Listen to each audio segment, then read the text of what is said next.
What's going on, guys? I'm Dan, this is Sandra Waters, and I've been tagged. Top 10, 10 out of 10 fragrances for life. Stay tuned.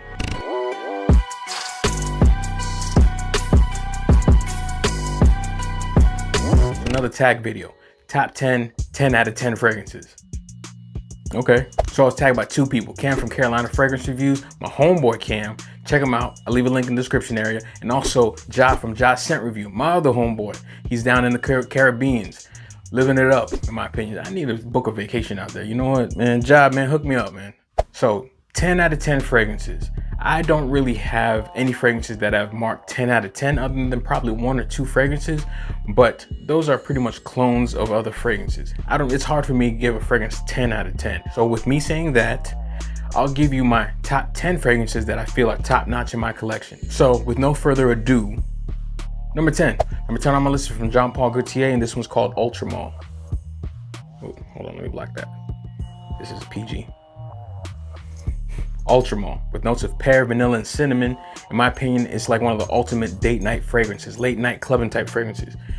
This is a fragrance that I feel is very unisex, that can be worn by men and women. Even though it's marketed towards men, in my opinion, it works for both. I've heard a few women say that they definitely wouldn't mind wearing. You know what, let me take this off, this is getting annoying. I've heard from a few women that they said that they'd wear it themselves. That's how sweet it is. And honestly, it works great on a man. It worked great on me. I've gotten great compliments wearing it. This is a 10 out of 10 fragrance. Works great for me. Smells great for me. 10 out of 10, Jean Paul Gaultier, Ultra Male. I don't know if I said this already, but these are in no particular order. Number one is not, you know what, no, I'll take that back, because number one is actually number one in my opinion. But for all the other ones from 10 through 2, there's no particular order for them. So number 8, no. So number 9, Viktor and Rolf Spicebomb. With a bomb of spices, a gang of spices, and tobacco. One of the first higher priced fragrances that I bought that was designer, that I don't regret whatsoever. Great for nighttime, great for dates, great for casual situations, especially during the nighttime, fall, winter, cool spring nights and all that stuff. Spicebomb, honestly, if you haven't got your nose on it, you're doing yourself a disservice if you like the warmer type fragrances.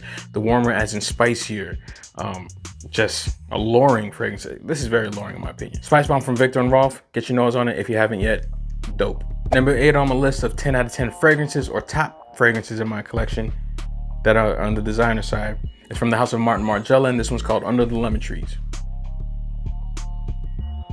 A citrusy type fragrance that has no lemon in it, but a gang of citruses and tea in it. The tea aspect for me gives it a more calming, relaxing feel to it that just works great. The citrus in here works perfect for this Florida heat, and honestly is one of the more longer lasting citrus or citrus based fragrances in my collection.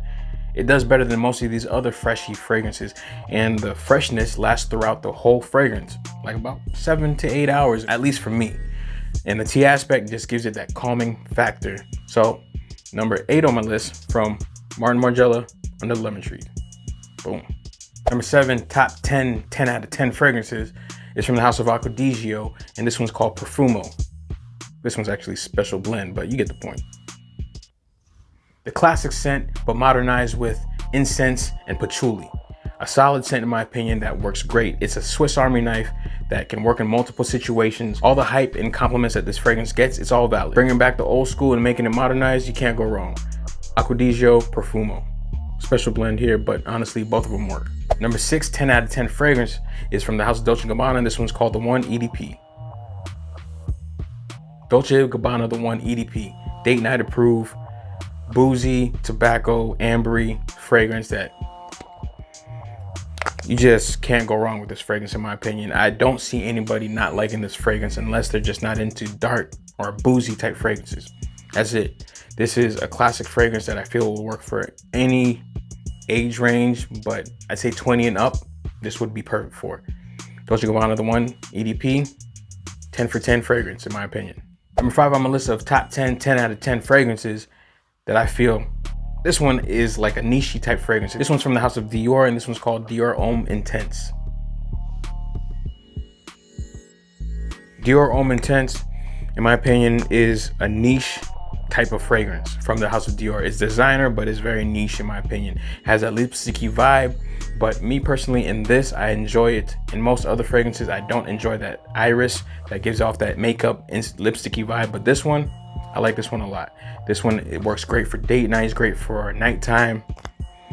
I don't know, man, it's just a nice warm scent that is just very captivating in my opinion. It pulls great attention for me. The Dior Homme Parfum also works, but that one is situational. This one has a little bit more range for me. So Dior Homme Intense, number 5 of 10 out of 10 fragrances. Number 4 is another fragrance from the house of Martin Margiela, and this one's called Jazz Club. Jazz Club, boozy, tobacco, sexy fragrance. Perfect for the nighttime, perfect for fall and spring. Cooler summer nights. I know that sounds like an oxymoron, but hey, you can get those every now and then. But this Jazz Club smells so sexy. Honestly, if you haven't gotten your nose on it, I know they have By the Fireplace and possibly, I'm not sure if Coffee Break is that hyped up yet, but Jazz Club, solid, sexy scent in my opinion. One of the top 3 fragrances out of the Martin Margiela line. So get your nose on it. Top 10, 10 out of 10, Jazz Club. Number 3 comes from the house of Tom Ford, and this one's called Ombre Leather. Ombre Leather, sweet, sexy leather. In my opinion, it's a little bit more subdued than Tuscan leather. It's more manageable, more approachable than Tuscan leather, not as harsh, which Tuscan leather is very sexy as well, but some people just can't take it. But this fragrance alone has done me well.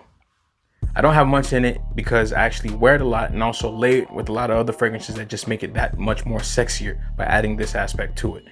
Tom Ford Ombre Leather, if you haven't got your nose on it and you like leather, you're slacking. Get your nose on it. Number 2 fragrances from the house of Paco Rabanne, and this one is from the 1 Million line. And in my opinion, the best fragrance out of the 1 Million lineup or flankers. This one's called 1 Million Lucky. 1 Million Lucky. Hazelnut, honey, plum, sexy. That's all the notes that are in there. It actually has sexy in there. In my opinion, this is a dope fragrance that wears great on a man and also great on a woman. In my opinion, this is a great unisex fragrance. Even though it's marketed towards men, there are some fragrances, in my opinion, that work better for men and some better for women, but this one, very unisex. Check it out, 1 Million Lucky, number 2. Number 1 on my list is actually the newest one out of this whole lineup, but in my opinion, is one of the better ones, and for me, at least. And this one's called Chanel Allure Homme Edition Blanche.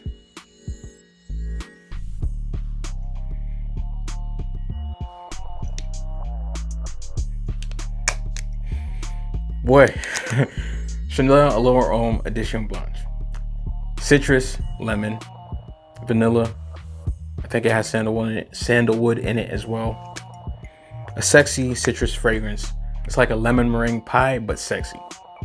I don't know what I was waiting on. I had samples of it. Chanel Allure Edition Blanche is dope. 10 out of 10. This one would be the closest out of all of them to be a 10 out of 10 for me, but it is up there. If you haven't got your nose on it, get your nose on it. Chanel Allure Homme Edition Blanche. Number 1, 10 out of 10. So there you go, guys. That's my top 10 designer fragrances, 10 out of 10, or top ranked fragrances because I don't have any 10 out of 10s, whatever. So shout out to my 2 brothers, Cam from Carolina Fragrance Review and Ja from Ja Scent Review. Top 10, 10 out of 10 fragrances. I'll leave a link in the description area to their channels, respectively. Check them out, subscribe, hit that button, do all that jazz. What's your top 10 out of 10? Top 10 designer fragrances, 10 out of 10. All solid scents in my opinion, but at the end of the day, still scented water.